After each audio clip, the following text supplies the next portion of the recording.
Welcome students. Today we are going to begin a new lesson, lesson 3, year 7, a poem by William Wordsworth from your book Blossoms. Okay, so now let us see.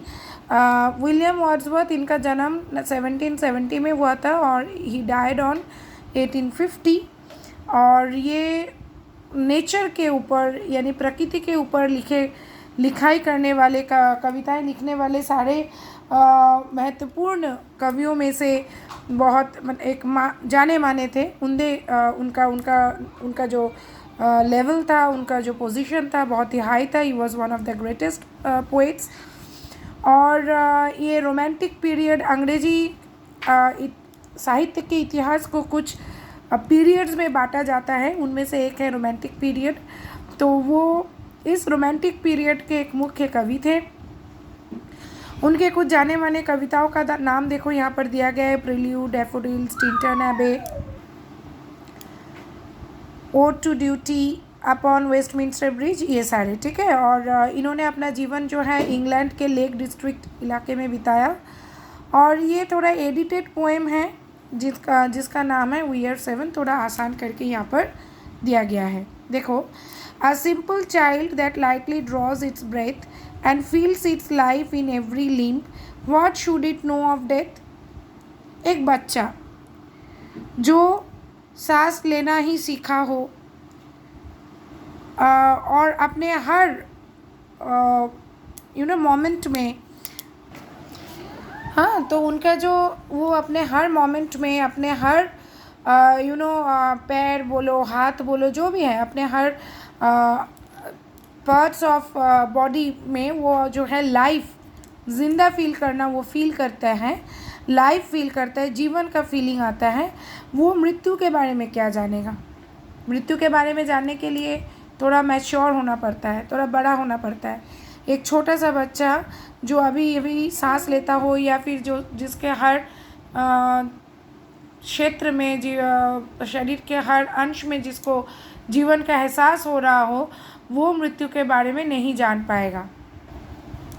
फिर कह रहे देखो, I met a little cottage girl, she was 8 years old, she said. मैं एक बहुत ही एक young यानी उम्र में बहुत ही कम एक शिशु कह सकते हो। तो मैंने एक बहुत ही छोटा सा कॉटेज गर्ल यानी जो मतलब मान लो हट में रहते हैं, कॉटेज में रहते हैं, मैं एक वैसे छोटे से बच्चे से मैं मिला। और वो कही कि वो 8 साल की है। She said she was 8 years old. Her hair was thick with many a curl that clustered round her head. और उसके घुंघराले बाल थे और वो जो है उसके माथे के वहाँ पे आसपास जो है गुच्छे बने हुए थे। She had a rustic Woodland air and she was widely clad. उसके रहन सहन चलने में, बोलने में एक देहाती थोड़ा सा वो उसका था, थोड़ा रूरल उसका तरीका था। और वो उसका पहनावा भी कुछ अलग सा था। Her eyes were fair and very fair, her beauty made me glad. उसकी आँखें बहुत ही सुंदर थी, फेयर थी, यानी जिसमें कोई कलेश नहीं, कोई पॉलिटिक्स नहीं। और उसका रूप भी बहुत सुंदर था और उसका रूप जो है कवि को मुग्ध किया। Sisters and brothers little maid, how many may you be? How many? 7 in all, she said and wondering looked at me. तो कवि उनसे पूछे उस बच्चे से कि अच्छा बोलो तो तुम्हारे कितने भाई बहन हैं सब मिलकर?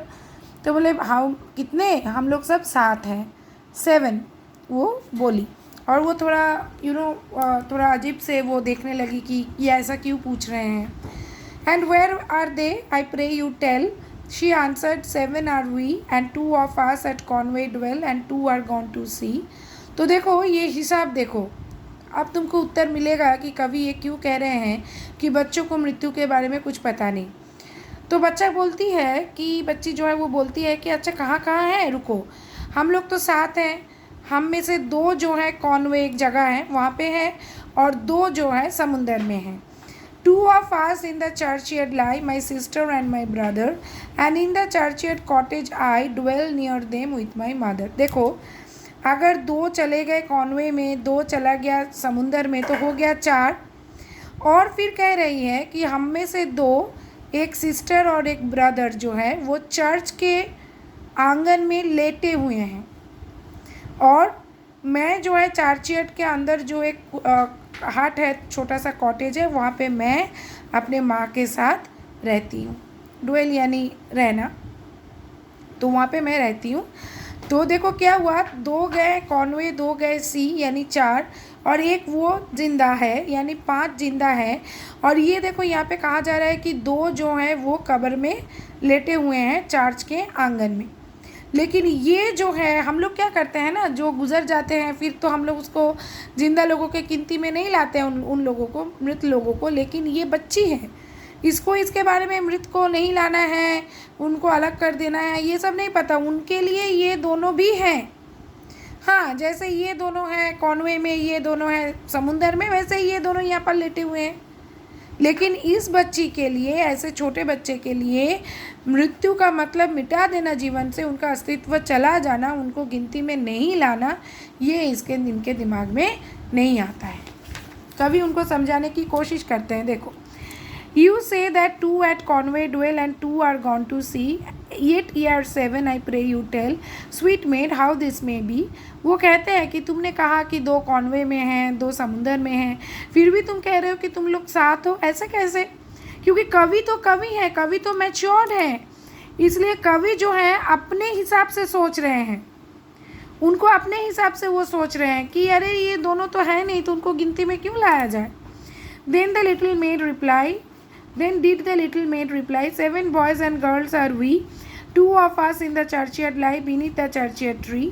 बोला हाँ, साथ ही तो हैं, हम में से 2 तो चर्च के आंगन में, वहाँ पे पेड़ के नीचे जो हैं वो तो लेटे हुए हैं, सोए हुए हैं। You run about my little maid, your limbs they are alive, if 2 are in the churchyard late, then ye are only 5. कभी फिर समझाने की कोशिश करते हैं कि नहीं, देखो तुम चल सकते हो, बोल सकते हो, क्योंकि तुम्हारे हाथ पाँव जो है वो, तुम्हारे हाथ पाँव जिंदा हैं, तुम इधर उधर कर सकते हो, मूव कर सकते हो, और जो वहाँ पे लेटे हुए हैं वो तो नहीं हैं, तो इसलिए तुम लोग 5 हो। Their graves are green, they may be seen, the little maid replied, 12 steps or more from my mother's door, and they are side by side. तो बच्ची कहती है कि क्यों, उनका कब्र तो हरा है, हम तो उनको देख पाते हैं कब्र को, तो वो भी हैं, उसी के अंदर हैं, 12 कदम चलो अपने माँ के घर से, तो बस वो दोनों साथ साथ साइड बाई साइड लेटे हुए हैं।